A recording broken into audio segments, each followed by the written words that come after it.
Well, for a lot of people, open banking has come out of nowhere and it's all of a sudden arrived and now we have to comply with open banking. But it's in reality, it's a lot more than that.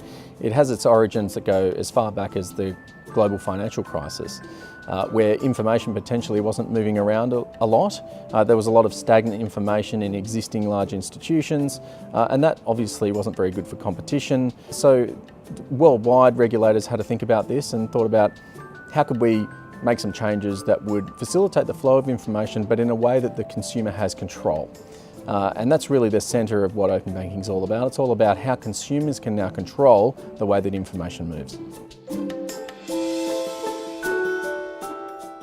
There have been so many pivotal moments in open banking. I think for us in Australia, certainly, it all sort of started with the Murray inquiry into financial services, where we started to get a real look at the inefficiencies of data in the market generally. And secondary to that, there was obviously a Productivity Commission's view and report into data availability and use that went into exactly what it says, availability and use of data and how that can facilitate competition. So that was a little bit more detail. At the same time, Europe was coming up with its own version of rules around data privacy.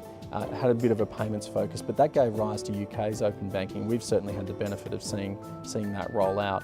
And certainly that then potentially also influenced other reports like Scott Farrell's report into open banking, which was very, very key because we got to see the consumer data right, and this idea of data being more than just banking, being an industry-wide initiative to put consumers in control and at the helm of moving their information around. Because when you do that, the consumers will then be able to see different things and different industries can potentially emerge. So that was really key. Now we're starting to see and wait for the ACCC rules, and that will certainly set the start of open banking, but it's going to be so much more than that. This is just the beginning.